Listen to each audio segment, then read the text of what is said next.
रही हैं और हमारी जो पेंशन की जो धनराशि है, कितना % हमको पेंशन मिलेगा, इस बात की कोई गारंटी नहीं ले रही है।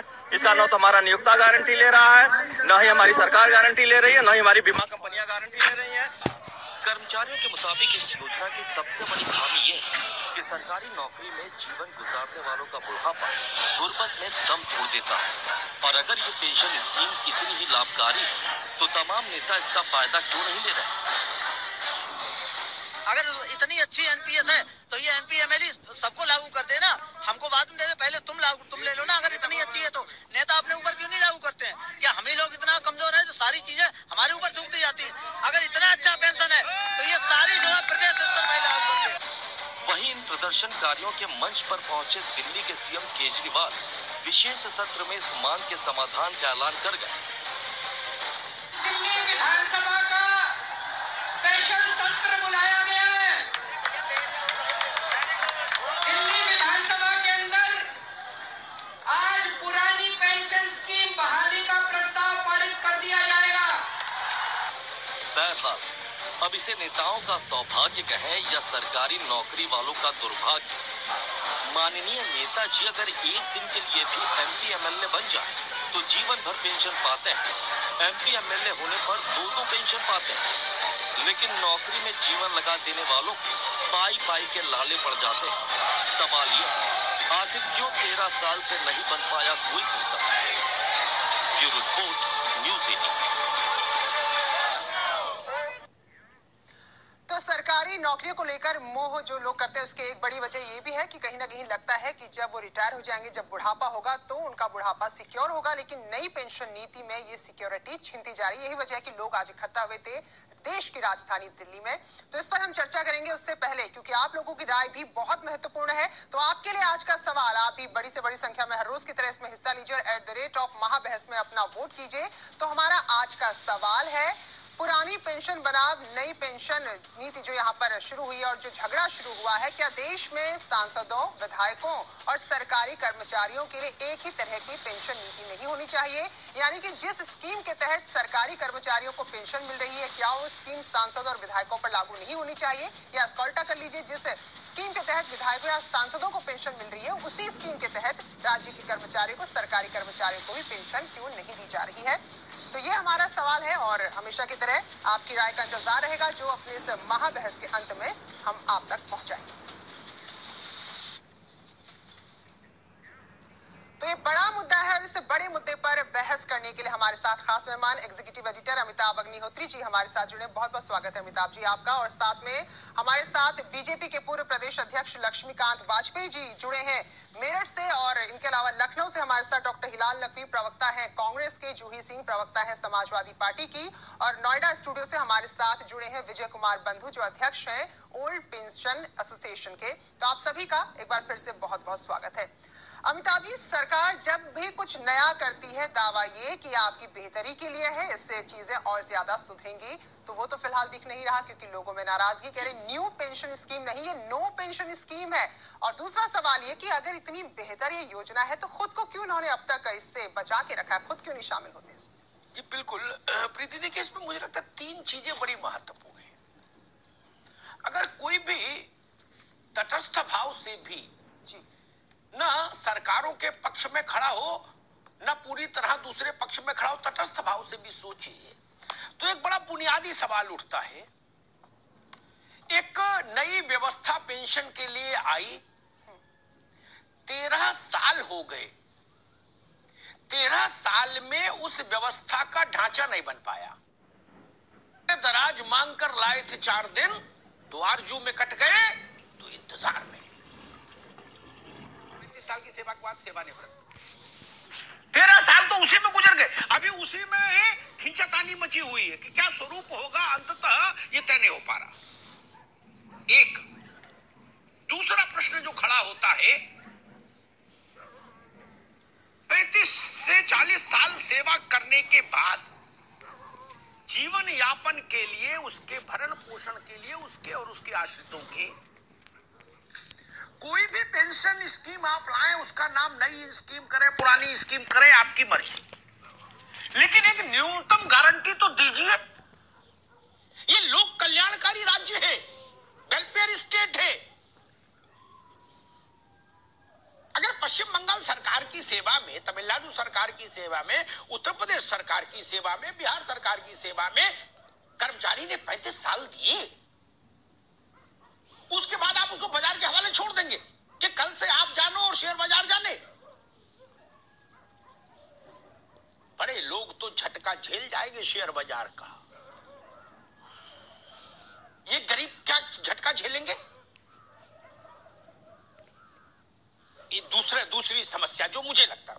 और तीसरी समस्या असंगति की, विसंगति की और नैतिकता का मसला।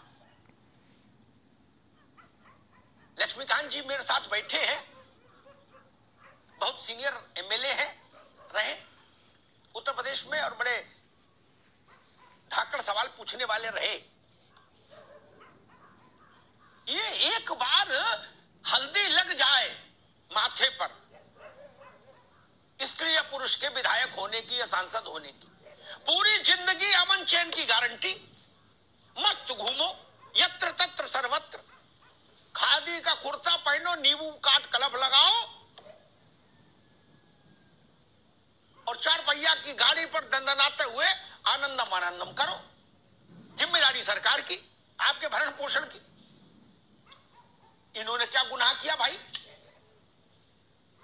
जो अधिकारी, जो कर्मचारी है, जो तहसील में काम कर रहा है, जो अस्पताल में काम कर रहा है, जो स्कूल में मास्टर पढ़ा रहा है, मेरे लिए तो एक ही पेट के जाए हैं। फिर सब भारत मां की संतान है, वो नेता बने या कर्मचारी बने, तो एक मां ये भेद कैसे कर सकती है? एक देश एक कानून, सीआरपीसी कोड, एक देश एक टैक्स, जीएसटी कोड, एक देश तमाम पेंशन। क्यों एक ही लागू कर दो? आज कुछ नौजवानों ने कही ये बात, मुझे लगा ये बात ठीक है। आप जिंदगी भर तमाम फ्री सुविधाएं पाएंगे, रेल में चलो, चाहे जहाज में उड़ो, चाहे यहां इलाज कराओ, चाहे वहां इलाज कराओ, टेलीफोन भी फ्री और ये भी फ्री और वो भी फ्री। क्यों? क्योंकि एक बार आपके माथे पर हल्दी लग गई, विधायक हो गए, सांसद हो गए, राज्यसभा लोकसभा कहीं चले गए। ये क्या कम सेवा का काम कर रहे हैं? ये सारी सेवा का काम नेता ही करते हैं। ये 3 बड़ी विसंगतियां मुझे लगी। लाखों करोड़ रुपया कर्मचारियों से कटकर जो इकट्ठा हो रहा है, वो कहां जा रहा है, उसका कोई बैलेंस शीट देश के सामने होना चाहिए। उसकी बैलेंस शीट कर्मचारी के सामने होना चाहिए जिसका पैसा जा रहा है। और 5%, 6%, 8%, 10% कहीं तो गारंटी दो, ठोक बजा लो, चर्चा कर लो, परिचर्चा कर लो, वित्तीय जानकारों से मंथन कर लो, लेकिन ईश्वर के वास्ते कुछ तो गारंटी दो, ताकि आदमी अंदाज लगा ले कि भाई हम बुढ़े बुढ़िया जब रिटायर होंगे तो रोटी खाने की व्यवस्था हो जाएगी। मैं एक सुझाव के साथ इस बहस को शुरू करूंगा। क्या ये बेहतर नहीं हो सकता? मैं बहुत पढ़ा लिखा आदमी नहीं, इसलिए बहुत सरल सुझाव है। अच्छा लगे सरकारों को तो स्वीकार कर लीजिए, नहीं तो सार सार को गह रहे थोता दे उड़ाए। उस पर फिर राजनीतिक लोगों से प्रतिक्रिया मांगूंगा। क्या ये अच्छा नहीं हो? लक्ष्मीकांत जी आपसे शुरू करूंगा कि शासन एक 10% रिटर्न की गारंटी दे दे, ये 15% जो भी कर्मचारियों से बात करके तय हो जाए, और उसके ऊपर जो भी 10-20% और एक्स्ट्रा हो जाए वो शासन रख ले। चलो यही ठीक, इतना ही कर ले। मैं इनको विजय कुमार बंधु को राजी कर लूंगा, इनके हाथ पे जोड़ लूंगा, भाई मान जाओ, अब झगड़ा नहीं करो। ये पेंशन स्कीम इतनी अच्छी है ऐसा कहा जा रहा है, तो इसमें भारी रिटर्न आएगा जब बाजार में पैसा लगेगा। तो भारी रिटर्न आप रख लीजिए, उससे अस्पताल बनवाइए, सड़क बनवाइए, शासन रख ले, और इन लोगों को ये कह दे भाई 10%, 12% का रिटर्न आपको मिलता रहेगा। लक्ष्मीकांत जी, जी, मैं आपसे इस बात से सहमत हूं कि निर्णय करते समय और उस निर्णय के बाद यदि कर्मचारियों में असुरक्षा की भावना है अपने भविष्य के प्रति, तो निश्चित तौर पर सरकार को विचार करके और कोई ना कोई रास्ता निकालना चाहिए। आपका यह सुझाव अपने आप में बड़ा महत्वपूर्ण है कि अव्वल तो पेंशन का पैसा शेयर बाजार में लगाने का कोई अर्थ नहीं है, और अगर लगा भी रहे हैं तो निश्चित तौर पर सरकार को इस बात की गारंटी देनी चाहिए कि न्यूनतम इतना पैसा जरूर अर्न होगा जो कर्मचारी को मिलेगा, और उससे कम अगर होगा तो सरकार उसकी भरपाई करेगी। इतना जरूर करना चाहिए। जूही सिंह जी, जो बड़े निवेश होते हैं विदेशी बड़े निवेश जो होते हैं, उनमें केंद्र सरकार गारंटर बनती है। निवेशक ये कहता है कि अपने केंद्र सरकार से, जैसे मान लीजिए उत्तराखंड में कोई निवेश करे विदेश की वित्तीय संस्था, तो वो कहेगी केंद्र सरकार गारंटी दे कि अगर मामला गड़बड़ा हुआ तो भारत सरकार उसकी जिम्मेदारी लेगी, योगक्षेम वहम्यम का मामला। यहां कोई गारंटी नहीं। 100 की 1000 मिल जाए आपकी किस्मत, और 100 की 100 डूब जाए आपकी किस्मत। और सबसे तीखी बात जो आज मुझे दिखाई दी, जब देश भर के लोग यहां आए, उन्होंने कहा कि भाई जूही सिंह जी एक बार विधायक हो जाएं तो जिंदगी भर चकाचक, और हम 35 साल तक खटते रहे, और जिस दिन रिटायर हुए उस दिन झोला लेके सड़क पर खड़े हैं। ये तो नहीं ठीक है रास्ता। अमिताभ जी, जो मेन कठिनाई है उसकी नब्ज आपने आज पकड़ ली है। ये विसंगति जो है, जो लोग न्यू पेंशन स्कीम के ढांचे को बना रहे हैं, वो दरअसल ओल्ड पेंशन स्कीम के तहत अपनी पेंशन ले रहे हैं। चाहे वो हम लोगों में से कोई नेतृत्व कर रहा हो, MP या MLA हो, चाहे वो सरकारी अफसर हो, क्योंकि वो लोग उस जगह है जहां उनको ओल्ड पेंशन स्कीम मिल रहा है। जबकि जब ये आया है, जो नए लोग आए हैं, जो सरकारी कर्मचारी आज सड़क पे खड़े हैं, इनका जैसे लक्ष्मीकांत जी ने कहा, असुरक्षा की भावना तो सबको दिख रही है। तो इसमें हम ये कहें कि राजनेता सही है कि उनको पेंशन जिंदगी भर मिलनी चाहिए, या उनका लेकिन जो भी वायदा यहाँ पर राजनेता करें। अभी एक और बात हुई कि किसी नेता ने कहा कि ये प्रस्ताव पारित हो चुका है। देखिए, जनता है, शासकीय कर्मचारी है, पारित होने से मतलब नहीं है। जो उनकी इच्छा है और जो डिमांड है, और जो आपने कहा कि एक मिनिमम गारंटी है, वो लागू करना हमारी जिम्मेदारी है। नहीं तो ये बात सही है कि हमें नहीं ये तर्क संकट या हमारी नीयत में खराबी है। अगर हम अपनी पेंशन पूरी ले रहे हैं और हम अपने आप को उस पेंशन के दायरे में नहीं ला रहे हैं, तो फिर हम जनप्रतिनिधि होने लायक भी नहीं है। लेकिन इसमें बहुत आपने पिछले महीने भी इस पर डिबेट कराया था अमिताभ जी, पहली बार शायद आप ही ने ये मुद्दा उठाया था, तब भी हम लोगों ने बात सुनी थी, और बात सुनकर बात को टाल दिया गया। अभी तक इसका कोई आज कर्मचारी फिर जुटे हैं, तो शायद जरूरी है कि अन्य मसलों को हटा के इस मसले पर हम लोग अपनी राय बिल्कुल साफ करें और इसको लागू करें, जो सरकारी कर्मचारियों को चाहिए। जी अमिताभ जी, बड़ी अच्छी बात कही जूही जी आपने, और ईमानदारी से कही। हिलाल लखवी साहब, विधानसभाएं और लोकसभा, विधान परिषद और राज्यसभा दिशा तय कर सकते हैं, नीतियां बना सकते हैं, लेकिन जमीन पर सुराज आएगा कि नहीं आएगा, जमीन पर अच्छा काम होगा कि नहीं होगा, इसके टूल यही लाखों कर्मचारी हैं, कोई दूसरा टूल नहीं। जापानी पुर्जा यहां नहीं चलने लगेगा ना हालैंड पोलैंड का लगेगा। यहां तो जो हमारा बच्चा है तहसील में, वही परिणाम देगा जो पुलिस में है, दरोगा है, सिपाही है, मास्टर है स्कूल में। और अगर उसके मन में असुरक्षा का भाव रहेगा, यह मनोवैज्ञानिक सच है, जब आदमी उम्र के तीसरे चरण में पहुंचता है तो एक तो मन से ही थक जाता है, असुरक्षा की भावना उसमें स्वतः आ जाती है, स्वास्थ्य को लेके, तमाम चिंताओं को लेके, और उस समय ये चिंता और झेले कि पता नहीं पेंशन में कुछ मिलेगा कि नहीं मिलेगा, नकवी साहब, तो वो काम कैसे करेगा बताइए?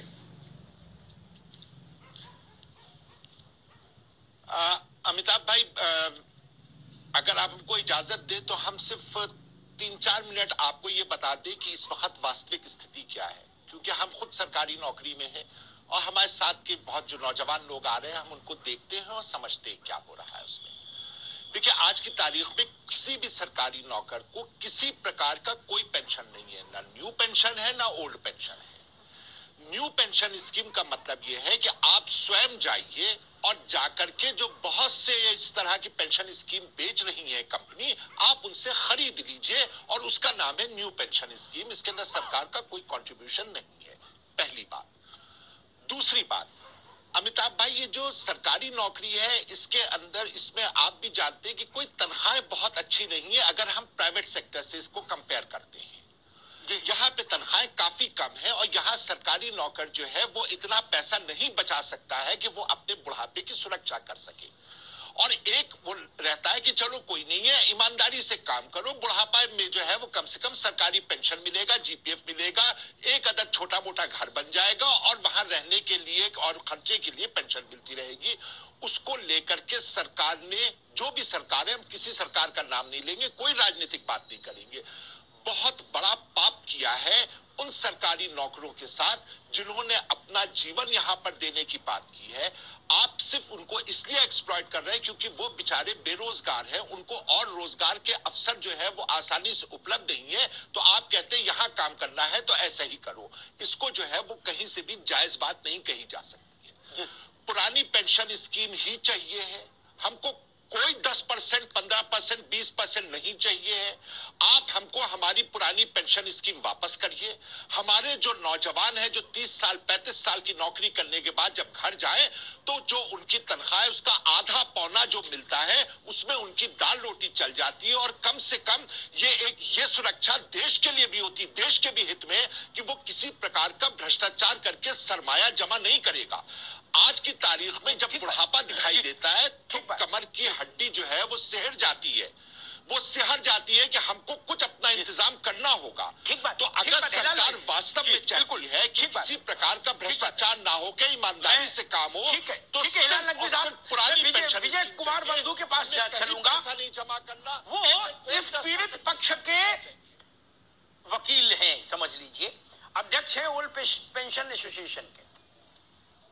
वहां जाऊं उससे पहले मैं सियासत के लिए एक पुराना शेर पढ़ देता हूं।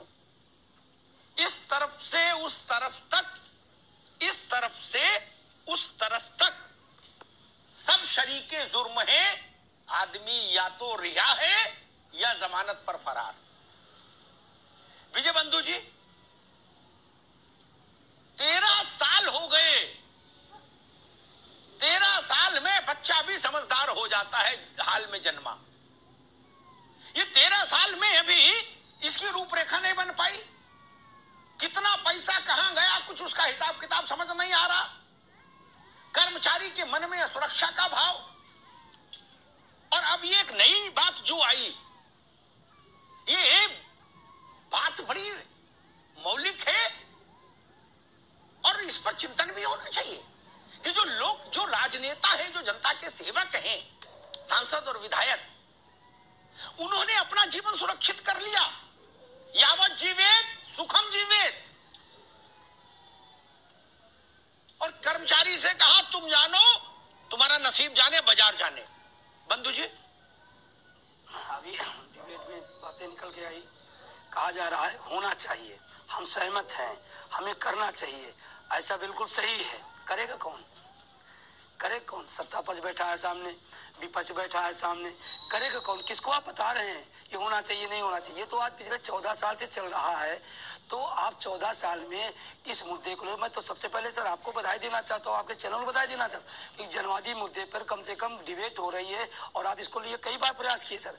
मैं तो कहता हूँ कि इस मुद्दे पर हमारी जो राजनीतिक व्यवस्था है और हमारे राजनेता है बिल्कुल संवेदनहीन है।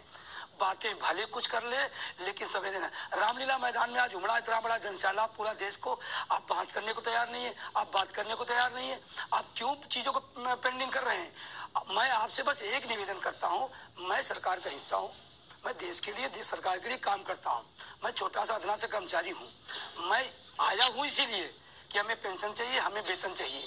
और आपने क्या लिया मुझे वो मेरा विषय नहीं। लेकिन मैं ये कहता हूँ, आज 26 नवंबर है, संविधान दिवस है।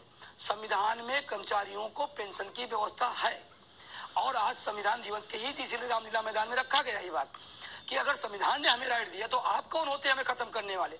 सुप्रीम कोर्ट की गाइडलाइन में हमें दिया गया है और पेंशन नेताओं को नहीं थी, हमें बाहर कर दिया, आपने अपने को अंदर कर लिया। और जब हमारे को दिया जाता है तो हमें बताया जाता है कि भार पड़ रहे हैं। मैं बहुत विनम्रता के साथ पूरे राजनीतिक व्यवस्था को और नातेदारों को कहना चाहता हूं, कोई भार नहीं है। आप यह तो सोचना नहीं चाहते, समझना नहीं चाहते। मेरा नुकसान है, देश का नुकसान है, सरकार का नुकसान है एनपीएस से, न्यू पेंशन व्यवस्था से। आप सर्च तो करिए, 14 साल हो गए जिस व्यवस्था को आप इम्प्लीमेंट नहीं कर पाए। एक बड़ा सवाल है, इम्प्लीमेंट नहीं कर पाए। आप क्या दोगे क्या नहीं दोगे तो बात का बात होगा, क्या करोगे क्या नहीं करोगे बात की, इम्प्लीमेंट नहीं। आज पूरे हिंदुस्तान के अंदर लाखों लोग ऐसे जिनका कुछ नहीं कट रहा है, वो बिल्कुल सड़क पे हैं। अगर भगवान न करे ऐसा किसी हमारे कर्मचारी के साथ होता हो, कई जगह हुआ है, आज उनको एक पैसा नहीं, सड़क पर हैं, उनके परिवार को कोई सुरक्षा नहीं। और ये पेंशन कोई भीख नहीं है हमारी, ये सामाजिक सुरक्षा है। अभी आपने सर बहुत अच्छी बात कही कि हम वेलफेयर स्टेट में जी रहे हैं, तो जब वेलफेयर स्टेट में जी रहे तो वेलफेयर को वेलफेयर रहने दो, बिजनेस स्टेट क्यों बनाया जा रहा है। मुझे एक बड़ा सवाल है, अगर वेलफेयर तो बिजनेस स्टेट को ना बनाया जाए। दूसरा एक सवाल जो मेरा सबसे बड़ा है, कितनी बार आंदोलन आप हमसे कराना चाहते हैं, कितनी बार आप हमारी ऊर्जा को उस दिशा में लगवाना चाहते हैं। हम तो चाहते हैं हमारी पुरानी पेंशन बहाल हो, हम अपनी सही दिशा में सरकार के लिए देश के लिए काम करें और कर रहे हैं। एक बात बड़ा जो जुनून है इसमें सर, वो सबसे बड़ा सवाल है कि पेंशन हमें सरकार नहीं देती है। ये बात को पता नहीं क्यों घुमाया जा रहा है। जब वेतन आयोग बनता है, जो भी हमारा वेतन होता, वेतन का हमारा 18.5% के आसपास पहले शुरुआत हुआ था। काट लिया जाता था कि सरकारी कर्मचारी इसका पैसा सब खर्चा हो जाएगा, इसको इतना काट के इसको सुप्रीम कोर्ट ने पेंडिंग वेतन बोला है। हमारा वेतन है आप जो दे रहे हो, कोई आप अलग से एहसान नहीं कर रहे हो आप हमें। और रही बात दूसरी नेताओं को लेने की बात, तो ये तो पूरा हिंदुस्तान अब देख रहा है, हमें एक भी नहीं, आप 1 2 3 4 जितना मनोरंजन ले लो और उसके लिए कोई भाग नहीं है। विजय बंधु जी ठीक बात है। एक ब्रेक पर भी जाना, लेकिन उससे पहले 2 बात कहूंगा फिर ब्रेक पर जाऊंगा।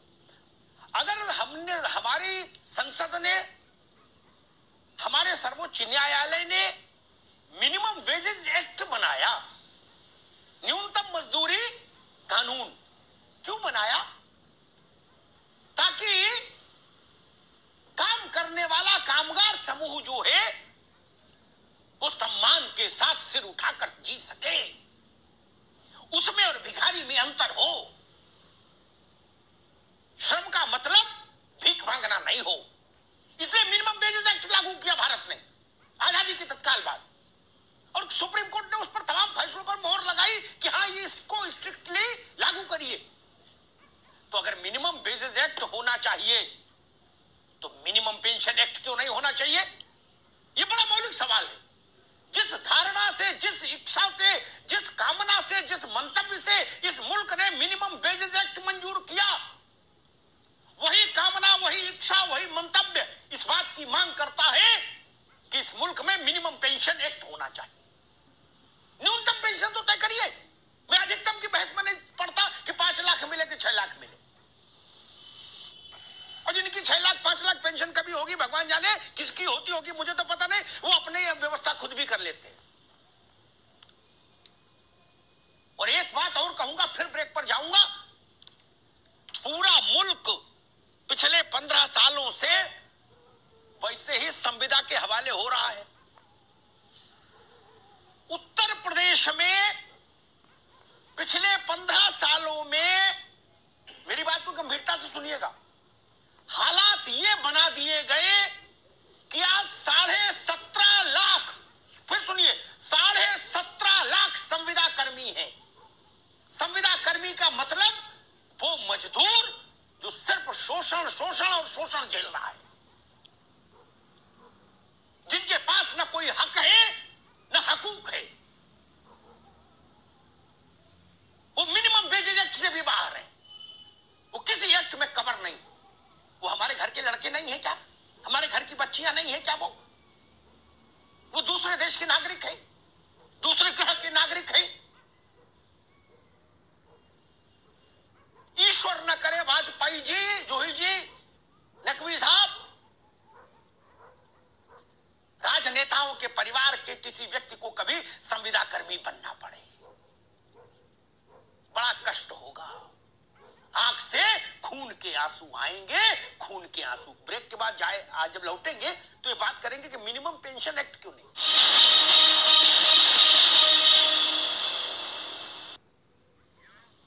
स्वागत है ब्रेक के बाद। तो महाबहस में चर्चा इस बात पर, जो नई पेंशन स्कीम लागू की गई है उसका विरोध हो रहा है, तो क्यों नहीं सरकार यहाँ पर मांगे सुनिए। अगर वाकई में इतनी बेहतर है, इतनी लाभप्रद है, तो जो सांसद हैं, विधायक हैं, उन्हें भी इस दायरे में लाया जाए, लेकिन ऐसा नहीं हो रहा है। तो अमिताभ जी, जो सरकार का रवैया है, बहुत सारी चीजें स्पष्ट नहीं है इस नीति में, जैसा कि वैशाल जी ने भी अभी कहा, हमारे साथ देशबंधु जी बैठे उन्होंने भी कहा। ऐसा लग रहा है सरकार मानो भी खुद पढ़ रही है, अध्ययन कर रही, समझ रही कि होना क्या है यहाँ पर कोई चीज, कोई गारंटी कहीं नजर नहीं आती। देखिए, 14 वर्ष में भगवान राम का वनवास समाप्त हो गया था। 14 वर्ष में पेंशन नहीं समझ आई, तो जो 14 वर्ष में नहीं समझ में आई वो 1400 साल में भी समझ में नहीं आएगी। फिर उसको विदा करो। Vajpayee ji, minimum wages act इस देश ने क्यों स्वीकार किया? इसलिए स्वीकार किया कि हम अपने बच्चे को वो मजदूरी भी करे तो उसके सम्मान के लिए एक न्यूनतम गारंटी दें। क्या इस मुल्क में मिनिमम पेंशन एक्ट नहीं होना चाहिए? वैसे ही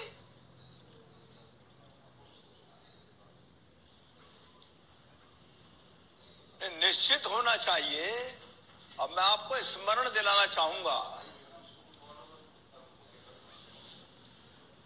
जी, अमिताभ जी, निश्चित न्यूनतम पेंशन एक्ट होना चाहिए। मैं आपको एक स्मरण दिलाना चाहता हूं, पूरा तो मुझे ध्यान नहीं है।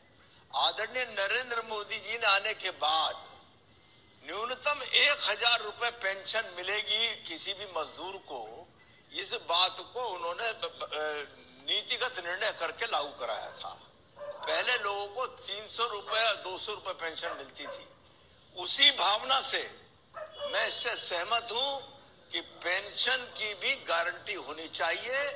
कर्मचारियों के भीतर जो असुरक्षा है, आखिर एक चीज तुमने लागू करी 1 अप्रैल 2005 को, अगर उसका आज कोई दूसरा पक्ष सामने आ रहा है तो लोक कल्याणकारी सरकार को उस पर विचार करके और ऐसा निर्णय लेना चाहिए जिससे कि कर्मचारियों के मन में जो असुरक्षा है वो समाप्त हो।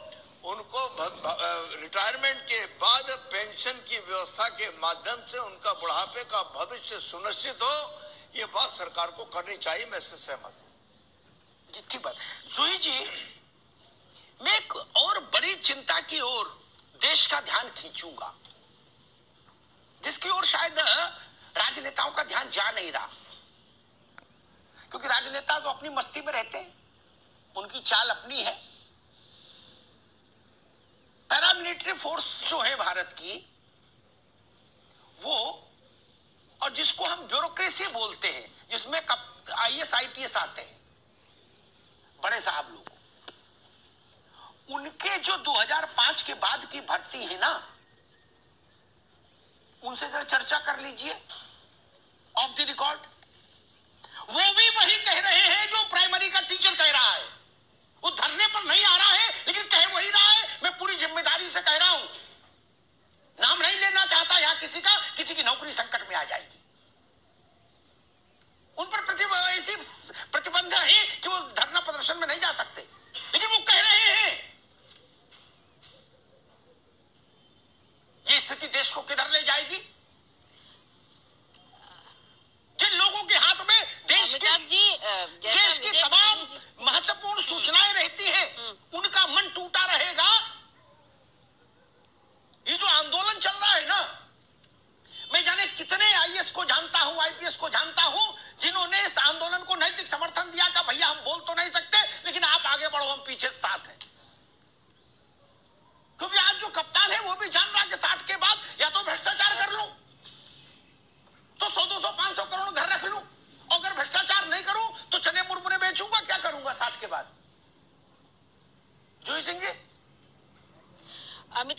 जैसा कि विजय बंधु जी ने कहा कि ये कोई एहसान नहीं है, ये अधिकार है सरकारी कर्मचारियों का। और अभी आईएएस और पीसीएस अफसर नहीं आ रहे हैं ना, थोड़े दिन में वो भी आंदोलन पे आ जाएंगे, क्योंकि इस अधिकार से वंचित होकर सरकारी सेवा में जहां पर आदमी आता है एक सिक्योरिटी के लिए, उससे आप वंचित कर रहे हैं और इम्प्लीमेंटेशन आप कर नहीं पा रहे, हम नहीं कर पा रहे। मैं तो अपनी जिम्मेदारी लेती हूँ, लेकिन ये भी मुझे बड़ी अचंभित हो रही है कि हमारे बहुत ही माननीय लक्ष्मीकांत बाजपेयी जी, हम लोग सब सम्मान करते हैं, किस मजदूर को सर ये नीतिगत निर्णय के अंतर्गत 1000 रुपए पेंशन मिल रही है, इसको दलों में न विभाजित करें, क्योंकि हम सब गुनाहगार हैं।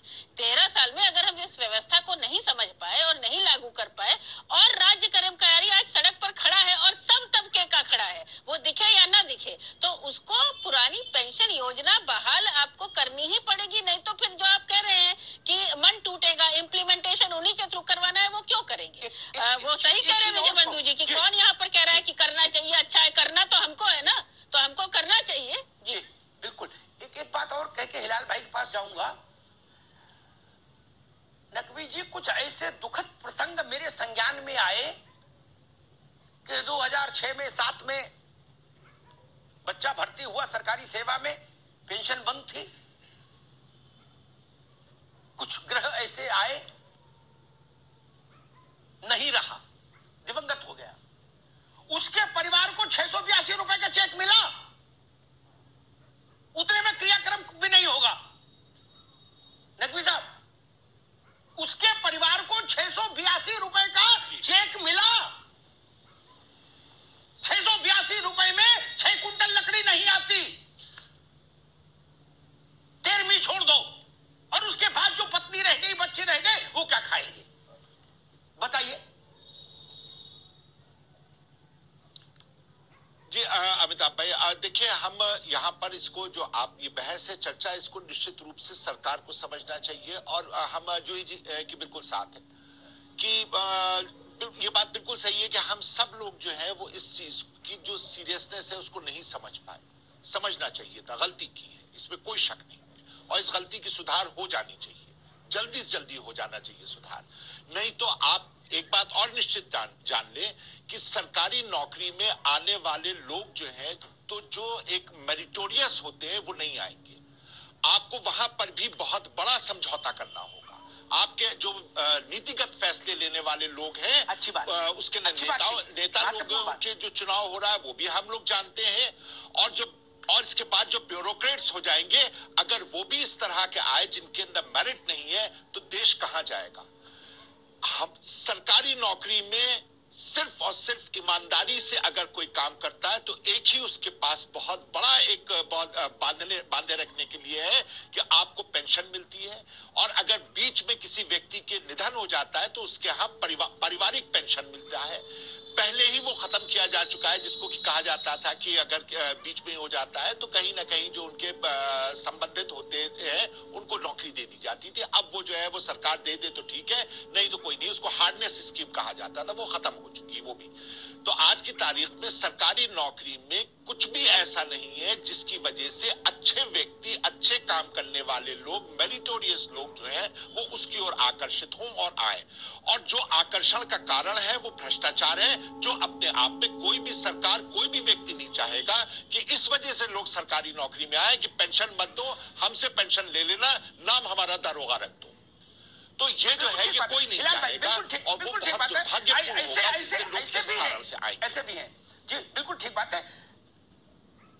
हिलाल लखवी ने भी बात बड़ी उसमें एक आयाम बड़ा अच्छा जोड़ा। राजनेता कैसे कैसे आ रहे हैं ये तो हम देख ही रहे हैं। आप बताइए, आजादी के बाद की गैलेक्सी देखिए, पॉलिटिकल गैलेक्सी। संविधान सभा को देखिए नजर दौड़ा के, जिसमें 360 से ज्यादा लोग सदस्य थे। और आज जरा विधानसभाओं को देख लीजिए, लोकसभा को देख लीजिए, पता लग जाएगा कैसे कैसे। और अगर ये सरकारी सेवाओं में भी वैसे वैसे आ गए, तब क्या करोगे? तब तो होलिया काम।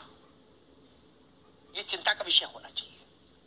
और इसके साथ यह भी चिंता का विषय होना चाहिए कि जो हाथ देश चला रहे हैं, अगर वो हर दिन 60 साल के बाद अपनी असुरक्षा से जूझेंगे, तो वो ईमानदारी से कब तक आपके साथ खड़े रहेंगे, मुल्क के साथ खड़े रहेंगे? ये भी बड़ा सवाल खड़ा होगा। पूरा मुल्क अनिश्चय में आ जाएगा। विजय कुमार बंधु जी, मुझे बताइए, अगर इस नई पेंशन स्कीम जब से लागू हुई, अचानक मान लीजिए कोई नई भर्ती वाला नौजवान है, उसका हार्ट अटैक आया और वो दुर्भाग्यपूर्ण परिस्थितियों में यह लोग छोड़कर चला गया, उसका परिवार कहां जाएगा? किस दफ्तर का दरवाजा खटखटाएगा? उसका परिवार पूरी तरह सड़क पर रहेगा। ना उसको ग्रेजुटी है, ना डेथ ग्रेजुटी है, ना जीपीएफ है, ना पेंशन है, ना मृतक आश्रित की नौकरी है। सारी व्यवस्था को इसी एनपीएस के दायरे में लाके बंद कर दिया गया। मैं एक सवाल आपसे करना चाहता हूं, आपके परिवार में आपका परिवार असंतुष्ट है, आप कितना अच्छा कर पाएंगे, कितना अच्छा विकास कर पाए? देश का कर्मचारी, देश कौन चला रहा है? ठीक है, हमारे नीति नेता मानते हैं उनको, लेकिन रेल कौन चला रहा है? कर्मचारी। कार्यालय कौन चला रहा है? कर्मचारी। फोर्स में कौन भर्ती हो रहा है? हमारा सैनिक। कौन देश चला रहा है? आप तो आंकड़े देते हैं, किसके दम पे देते हैं? हमारे दम पे देते हैं। हमें आप असंतुष्ट करके देश का विकास आप कहते थे देश बदल रहा है। देश कैसे बदल रहा है? इसी तरह से बदलेगा। आप अपने, हम कहते आपके हम अंग हैं, और अंग अगर आपका कमजोर है या आपका अंग खराब है, तो आप कैसे आप उम्मीद कर लेते हैं कि आप देश को बहुत अच्छा कर पाएंगे? मेरा एक बड़ा सवाल है। हम मानते हैं हम बहुत छोटी कड़ी हैं इस शासन व्यवस्था के, हम इस प्रशासन के, लेकिन हैं, और अगर कहा जाता है एक कड़ी भी कमजोर हुई तो सारी व्यवस्था खराब होगी। मेरा विनम्र निवेदन है, चाहे सत्ता हो चाहे विपक्ष हो, उससे मैं एक ही बात कहना चाहता हूं, बहुत खराब स्थिति है। हमने तो, हमारे पास हजारों आंकड़े ऐसे आए, हमारे पास सैकड़ों रोज फोन आते हैं कि सर मेरे परिवार के साथ ऐसे हो गया, मैं क्या करूं? ना जिस दिन से वो घटना होगी उसका वेतन बंद, जीपीएफ है नहीं, फंड कोई आप दे नहीं रहे, तो पेंशन है नहीं, वो पूरा का पूरा परिवार टूट जा रहा है। और टूटा हुआ परिवार देश नहीं खड़ा कर सकता है, ना पूरा देश खड़ा कर सकता है। मैं एक ही निवेदन बड़ी विनम्रता से करना चाहता हूं कि आप इस पर चिंतन करें और सिर्फ बात करके ना निकल जाए। हमारे पूर्व भाजपा के अध्यक्ष बड़े सीनियर लीडर हैं, बड़ा सम्मान है, आप कह रहे हैं, आप इस बात को अपने मुख्यमंत्री से जाकर कहिए, अपनी पार्टी पर रखिए इस बात को। आपकी तो सरकार उत्तर प्रदेश में, आपकी सरकार देश में, प्रधानमंत्री जी आपके, मुख्यमंत्री जी आपके, आप किसके हवाले छोड़ रहे हैं? आप इस बात को जाकर कहिए। और ये छोटी छोटी चीजों पे आप तेजी से निर्णय लेते हैं जिसका कोई बहुत ज्यादा सामाजिक सरोकार नहीं है। इतना बड़ा मास, 60 लाख एनपीएस का कर्मचारी पूरे देश के अंदर है, और 60 लाख एम्प्लॉइज अगर पीड़ित है, दुखी है, तो हम नहीं समझते देश प्रगति कर रहा है, हम नहीं समझते देश आगे बढ़ रहा है। ये बहुत बड़ा सवाल है। मैं आपसे पूरा विनम्रता से निवेदन करता हूँ। माननीय मुख्यमंत्री ने पत्र लिखा, ठीक बात, मुख्यमंत्री ने पत्र लिखा, अब मुझे मालूम है। और अभी सर मनमोहन सिंह की सरकार, एक सर अभी 28 तारीख को हमारा पूरे देश के सांसदों के आवास पर उपवास था। करीबन 450 सांसदों के लोगों ने पैड पर लिख कर उन्होंने दिया, प्रधानमंत्री का नाम संबोधन किया। देश की पार्लियामेंट का 450 सांसद कह रहा नहीं ये सही होनी चाहिए, तो देश का प्रधानमंत्री को निर्णय लेना पड़ेगा, उस पार्लियामेंट को निर्णय लेना पड़ेगा। अब इससे ज्यादा जन समर्थन क्या हो सकता है? ठीक बंधु जी, ठीक है, समय कम है। वाजपेयी जी से कमेंट लूंगा छोटा सा। वाजपेयी जी, अमिताभ भाई एक सेकंड, अमिताभ भाई, न्यू पेंशन स्कीम नाम की कोई चीज नहीं है जी, ठीक बात। न्यू पेंशन स्कीम वो तो बाजार है, चीज नहीं है अमिताभ वो भाई, बाजार है, बाजार में टिक्की खाओ, छोले खाओ, वो वैसी बात है। पंजाब में कोई स्कीम नहीं है। और दूसरा, वाजपेयी जी ने की थी, अटल बिहारी जी ने की थी, उसको नरेंद्र मोदी जी खत्म कर दे, बहुत एहसान होगा। ठीक है, रुकिए, अब फिर इसको पार्टियों पर मत लाइए, नहीं तो फिर कोई पंजाब के बारे में भी पूछेगा। अमिताभ भाई, अगर आपने मनमोहन जी का नाम ना लिया होता हम कभी ना लेते पार्टी पर। कोई मनमोहन सिंह का नाम भी पूछेगा, अगर मनमोहन सिंह साहब का नाम आपने ना लिया होता हम कभी नाम ना लेते। ठीक है, नहीं मुझे लेने दीजिए, आप लोग आपस में मत लीजिए। मैं तो सबके नाम ले सकता हूँ, आप नहीं ले सकते सबके नाम। अरे ये कौन सी बात बचाओगे? ये कौन सी बात हुई? आप अपने ये कौन सी बात हुई? नहीं, ये कौन सी बात बचाओगे भाई? आपकी नौकरी है, मेरी नहीं है। मैं तो कबीर हूँ, खड़ा हूँ चौराहे पर, आप नहीं हो ना मालिक।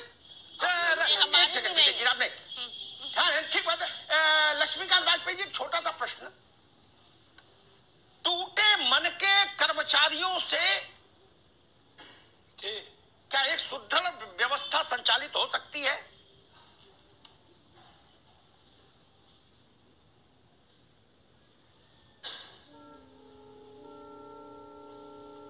निश्चित तौर पर अगर मन में असंतोष है तो उससे एक अच्छी व्यवस्था में सहयोग की कल्पना नहीं की जा सकती।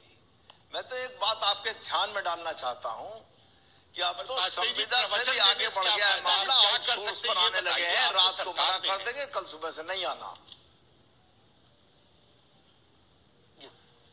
जहां तक जनता क्या करे तो जनादेश होने का बात आप कर रहे हैं, तो निश्चित तौर पर इस विषय को माननीय मुख्यमंत्री जी तक इसी भावना के साथ, जिस भावना से आज डिबेट हुई है, यथाशीघ्र पहुंचाकर वार्ता करने का काम करूंगा। ठीक है, चलिए, तो अपनी अपनी राय सबने रख ली अमिताभ जी, और कुल मिलाकर ये कोई गारंटी नहीं दे रहा है कि हाँ वाकई में गारंटी मिलेगी कि आपका जब बुढ़ापा आएगा, जब आप सेवानिवृत्त होंगे, तो भी जिंदगी आपकी खुशहाल रहेगी, कम से कम 2 रोटी आपको मिल जाएगी।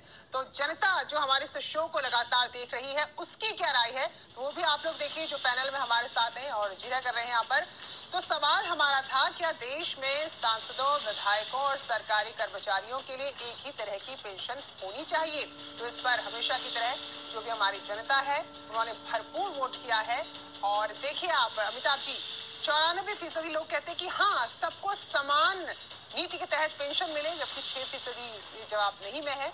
और पता नहीं तो कोई भी कंफ्यूज नहीं है, सीधे सीधे सबने अपनी राय रखी है। तो अमिताभ जी, जनता 94% समझ गया, ये 94% देश की सामान्य जनता है, और ये 6% जो कह रहे नहीं ऐसा नहीं होना चाहिए, नेता है। मैं समझ गया, ये नेता है 6% जिन्होंने कहा ना हमको अलग दो पेंशन, हम बड़े लोग हैं, कहां घास कूड़ा सबके साथ हमको तौलोगे? देखते नहीं हम कुर्ता पहनते हैं खादी का, उसमें कितना कलफ लगता है। ये 6% मैंने पकड़ लिए, ये वही लोग हैं जो किसी न किसी के हाथ मजबूत कर रहे हैं झंडा लेके। समझ गया, धन्य है प्रभु। लेकिन 94% जनता क्या कह रही है उसको समझना होगा। ये जनादेश है, मीठी मीठी बातें सबने कही, सबकी सरकारें हैं, जिनकी आज नहीं उनकी कल थी, कुछ की आज भी है, किसी की आज बहुत है। फिर भी ममता बनर्जी ने पश्चिम बंगाल में पुरानी पेंशन स्कीम जारी रखी है। क्या वो साहस हम लोग नहीं दिखा सकते, बाकी लोग नहीं दिखा सकते? ये सवाल उठेगा। मैं पार्टी पॉलिटिक्स में इस विषय को नहीं ढकेलना चाहता। ये कर्मचारी देश के हैं और ये बच्चे समाज के हैं। 2 बातें याद रखिए, ये भाजपा, कांग्रेस, सपा, बसपा, लेफ्ट राइट नहीं है, ये हिंदुस्तान के कर्मचारी हैं और समाज के बच्चे हैं। इनके लिए साझा फैसला क्यों नहीं हो सकता? संसद, विधानसभाएं के चट मंगनी पट ब्याह की तर्ज पर माननीयों के वेतनमान संशोधित नहीं कर देते?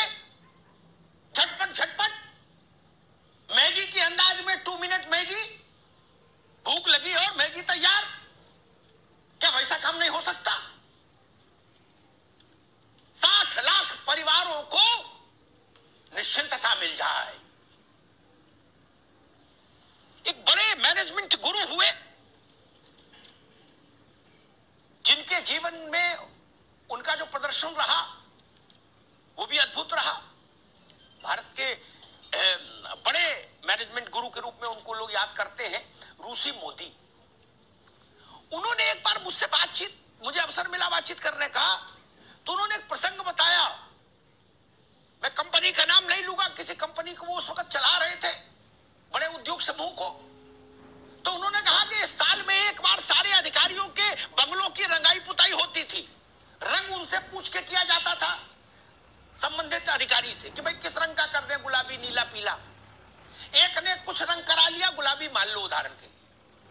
5 दिन बाद उसकी पत्नी ने कहा ये गुलाबी रंग जम नहीं रहा, ऑफिस में बोलो दूसरा करे। डरते डरते अधिकारी ने कहा, संबंधित विभाग ने अनुरोध रद्द कर दिया। किसी तरीके से ऋषि मोदी को पता लग गया, उन्होंने हस्तक्षेप किया। हालांकि मसला उनके लेवल का नहीं था, लेकिन हस्तक्षेप किया, ये उनकी खूबी थी। उन्होंने कहा भाई दोबारा कर दो। कितना खर्चा? 15,000, 20,000, 30,000, दोबारा रंग कर दो, जो कहे दोबारा कर दो। लोगों ने पूछा ये गलत परंपरा पड़ जाएगी। रूसी मोदी ने जो उत्तर दिया वो आज के लिए माकूल है। रूसी मोदी ने कहा ये कीमती इंजीनियर है, कीमती इंजीनियर, इसके मन में एक फांस रहेगी तो कंपनी का भला नहीं होगा, कंपनी का ज्यादा नुकसान हो जाएगा। रंग कराने में तो 20,000 लगेंगे, दोबारा करा दो। कर्मचारियों को सहेज कर रखा जाता है, सम्मान से रखा जाता है। भारत मां के हाथ यही है, हाथ और पैर यही है। हम कितनी भी अच्छी योजना बना दें, कितना भी अच्छा कानून बना दें, उसका इंप्लीमेंटेशन तो यही करेंगे ना। इसलिए मैं निवेदन करने आया हूं, इनका टूटा मन नहीं रहे, इनका मन मजबूत रहना चाहिए। मिनिमम वेजेज एक्ट की तरह भारत की सार्वभौम संसद को मिनिमम पेंशन एक्ट पारित करना चाहिए। ये गारंटी हो भारत की सत्ता की तरफ कि अगर आप समझाओ, ठीक बात है, इससे कार्य क्षमता बढ़ेगी, कार्य दक्षता बढ़ेगी, ईमानदारी के साथ सेवा करने का मन रहेगा और दूसरे किस्म के तमाम खतरों से देश बचेगा। मैंने एक इशारा किया है, अर्धसैनिक बलों में भी ये समस्या है, ब्यूरोक्रेसी में भी ये समस्या है। कैसे काम चलेगा? संकट किसी दिन गहरा जाएगा। अभी तो ज्यादा लोग रिटायर नहीं हुए, अभी तो लागू हुए 14 साल हुआ। आज से 10-12 साल बाद, 15 साल बाद स्थिति क्या होगी? पूरे देश में एक नैराश्य का वातावरण फैल जाएगा। इसलिए मैं कहने आया हूं, ये फिजूल का खर्चा नहीं है। मैं राजनेताओं से कहूंगा, ये फिजूल का खर्चा नहीं है, ये जरूरी खर्चा है जो होना ही चाहिए। ये विलासिता नहीं है, ये कृपा नहीं है, ये भीख नहीं है, ये दया नहीं है। ठीक कहा विजय बंधु ने, सुप्रीम कोर्ट ने कहा था ये रोक कर रखी गई तनख्वाह है जो रिटायरमेंट के बाद मिलती है, दैट इज कॉल्ड पेंशन। क्या सुप्रीम कोर्ट के से भी बड़े हैं हम? इसलिए मैं कहूंगा, इन लाखों परिवारों के लिए ऊपर से असुरक्षा का वायुमंडल हटाइए, धुंध छाटिए, सूर्य निकलना चाहिए। और अगर ऐसा नहीं कर सकते तो एक बात कह के मैं इस शो को समाप्त करूंगा, कम से कम इतना ही कर दो कि सांसद विधायक अपनी पुरानी पेंशन छोड़ दें, तब भी मैं मानूंगा कि कुछ ईमानदारी जिंदा है। धन्यवाद। बहुत बहुत धन्यवाद अमिताभ जी, आपका और साथ में जो भी खास मेहमान जुड़े थे, आप सभी का भी बहुत बहुत शुक्रिया। तो इसी के साथ महाबहस में अभी बस इतना।